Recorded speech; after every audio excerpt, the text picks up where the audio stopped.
শুভ সন্ধ্যা। আমি Devendra sir Nabadwip race একাডেমির পক্ষ থেকে বলছি। তা সামনে তো আমাদের পরীক্ষা অনেক কটা, তাই তো? এবার দেখো, পরীক্ষা বলে যে উৎসব তা না, সারা বছরই কি বিভিন্ন পরীক্ষা থাকে। আমার বলার অর্থ হচ্ছে যে সারাটা বছর তোমাকে প্রিপারেশনের মধ্যে থাকতে হবে, সারাটা বছর। হুট করে কখন পরীক্ষা হবে বলা যায় না, এবং লং টার্ম প্রিপারেশন যদি না থাকে তাহলে অসুবিধা। শর্ট টার্মও প্রিপারেশন হয় না তা না, সেখানে তোমাকে প্রেশারটা অনেকটা বেশি নিতে হয়, তা যাক, আজকে পরীক্ষায় এসেছে, পরীক্ষায় বিগত বছরগুলোতে এসছে ইনভেনশন অ্যান্ড ডিসকভারিজ, এটা স্ট্যাটিক জিকে বলা যায়। এবং এখান থেকে প্রতি বছর কিছু না কিছু প্রশ্ন তোমরা পেয়ে থাকো। তা প্রিভিয়াস ইয়ার্সে এসছে এরম কিছু প্রশ্ন নিয়ে আজকে আমি বলছি। যেমন অ্যান্ডারসন ডিসকভার পজিটিভ ইলেকট্রনস। তা অ্যান্ডারসন ডিসকভার পজিটিভ ইলেকট্রনস। পরে বিয়ার্ড তো জানোই যে টেলিভিশন আবিষ্কার করেছে, এটা বলার অপেক্ষা রাখে না। আবার নেপার, নেপার বা নাম হচ্ছে ব্যারেন নেপার, ইনি লগারিদম আবিষ্কার করেন। বেঞ্জামিন ফ্র্যাঙ্কলিন ইনি ইনভেন্টেড লাইটনিং কন্ডাক্টর। আচ্ছা, doctor H.J. Bhabha, Homi Jehangir Bhabha, research in cosmos ray and quantum theory, cosmos ray এবং quantum theory. Binet intelligence test. আবার Birbal Sahni, research in botany. S.N. Bose, ইনি discover a group of nuclear particles named after him, boson। তাহলে S.N. বোসের নাম অনুসারে কিন্তু boson নামটা হয়েছে।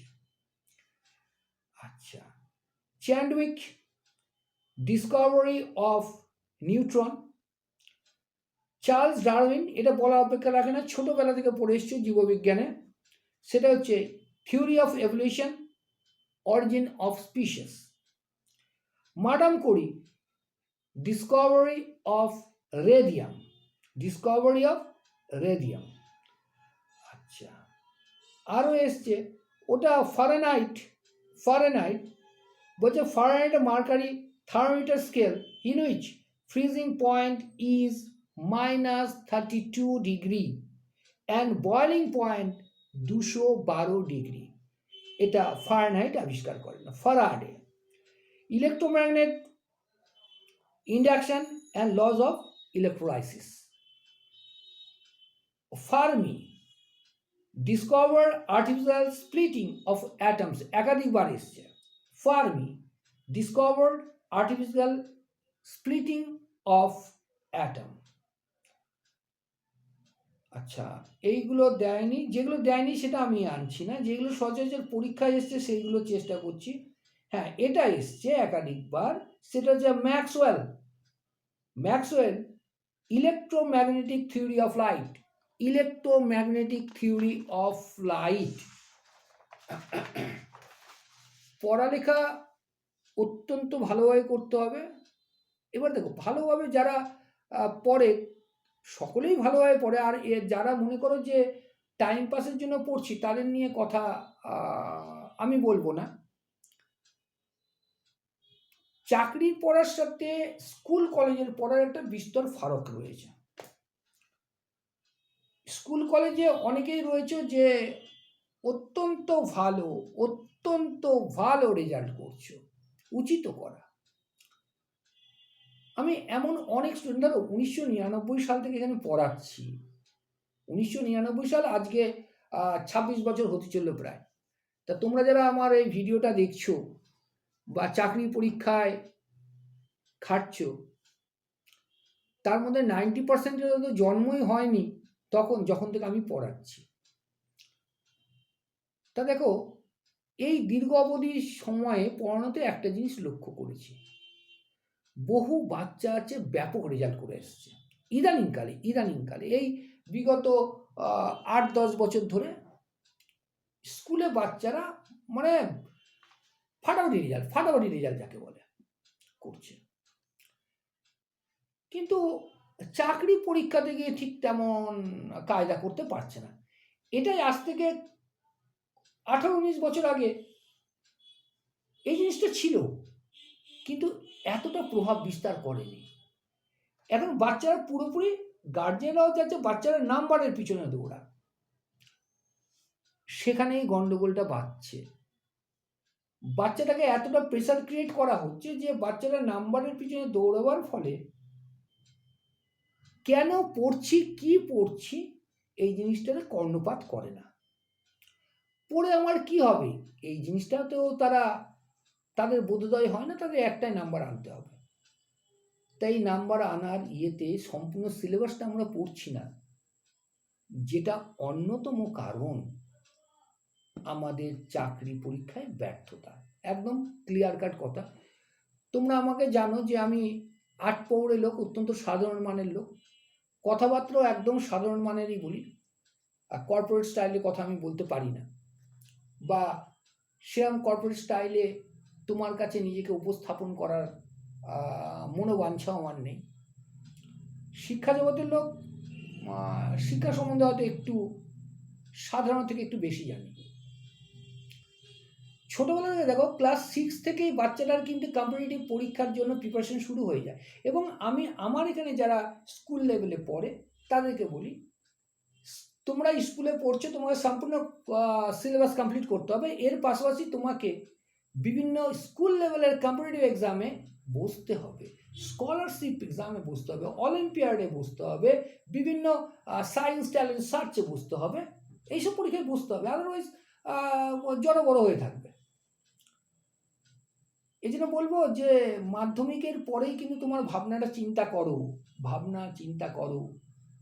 16 বছর বয়সে তুমি যদি 26 বছরে তুমি কি মানে তোমাকে কোন জায়গাতে দেখতে চাও, এই স্বপ্ন যদি না দেখতে পারো, তাহলে ভালো দিন তোমার অপেক্ষা করছে না। সময়কে চেনো, কিন্তু সময় যদি পরবর্তীকালে তোমাকে চেনানো শুরু করে, কপালে কিন্তু দুঃখের অন্ত নেই। চাকরি প্রচুর রয়েছে। যারা বলে চাকরি নেই, আমি জানি না তারা কেন বলে, চাকরি প্রচুর রয়েছে। একটা কথা বলি, তারপরে পড়ানো শুরু করছি। মনে রাখবে, মাধ্যমিক, উচ্চ মাধ্যমিক, গ্র্যাজুয়েশন যে যা করলে, তুমি চাকরি পরীক্ষায় বসার যোগ্য। তোমাকে উপযুক্ত হতে হবে চাকরি পরীক্ষায় সাফল্যের। তা যোগ্যতা আর উপযুক্ত দুটো এক না। যে কোনো সরকারি চাকরি পরীক্ষায় বসার তুমি যোগ্য, তুমি বসতেই পারো, কিন্তু সফল হতে গেলে তুমি আজকে সম্পূর্ণ অনুপযুক্ত সাফল্যের। অনেকে এভাবে বলে না, কারণ তারা মনে করে যে প্রচুর ব্যাচ তৈরি করে প্রচুর ঐশ্বর্য তারা সঞ্চয় করবে। আমার বাবা সৈনিক ছিলেন, সুতরাং সেই পরিবেশেই আমি বড় হয়েছি। সেখানে ব্যক্তিগত ঐশ্বর্যটা নয়, দেশটা আগে। তা আমি সৈনিক হতে পারিনি, এটা দুঃখ, কিন্তু বাইরে থেকেও সৈনিকের কাজ করা যায়, এবং মাস্টারমশাই, ডাক্তার, নার্স এরা সৈনিকের কাজ করেন, দেশ গড়ার কাজ করেন। টিচার তো সবার আগে রয়েছে।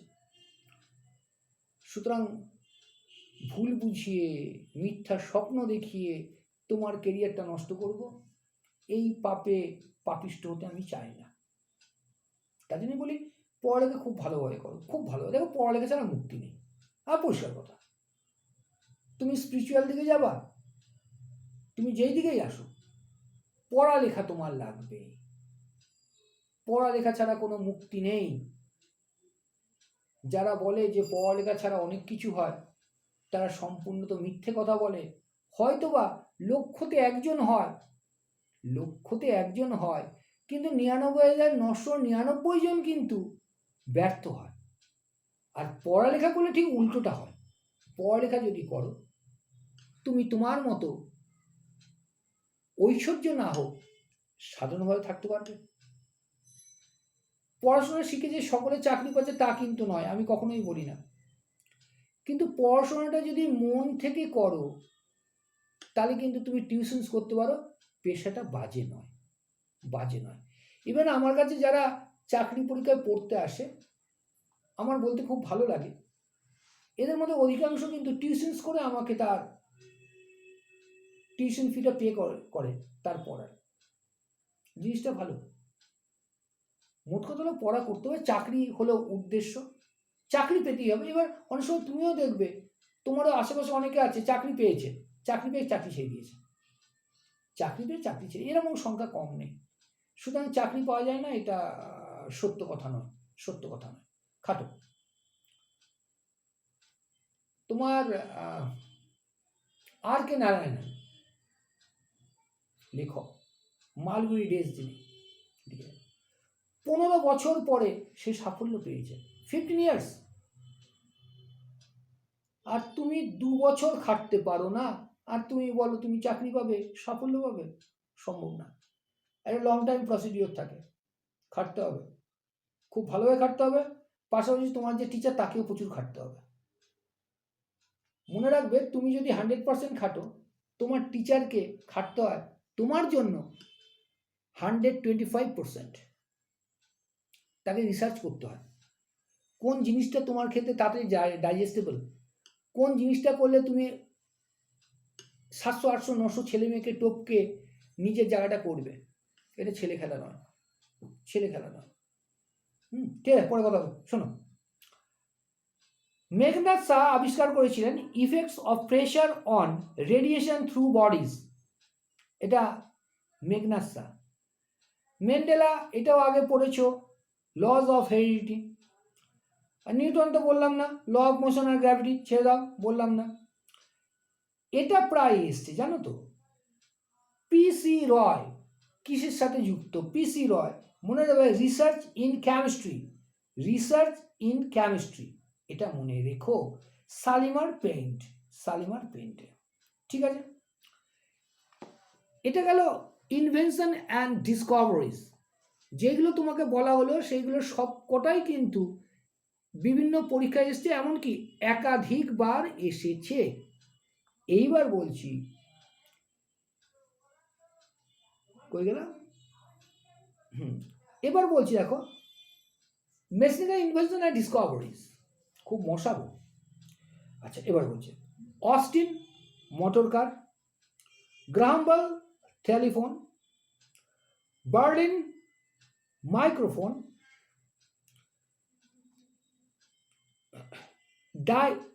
ডাইমেলার, DAIMLER, ডাইমেলার, এটা হচ্ছে gas engine. Davy safety lamp. Diesel, এটা মানে যেটা ডিজেল ইঞ্জিন, ডিজেল ইঞ্জিন আবিষ্কার সেটা। এবার সে Faraday dynamo, Galileo telescope, Fulton, এটা একাধিকবার এসছে, Fulton steam boat, Gillette safety razor, আমার অবশ্য প্রয়োজন পড়ে না, ছাড়ো। আচ্ছা, এবার দেখো যেটা বলছি। আচ্ছা, হোয়াই, HOW, হোয়াই, এই যে সেলাই মেশিন হয় সেটা। James Watt steam engine. তারপরে দরকার নেই এইগুলো, আর কিচ্ছু দরকার নেই গো। হ্যাঁ, জেসি, ZEISSE বা জেসি, লেন্স অ্যান্ড ক্যামেরা।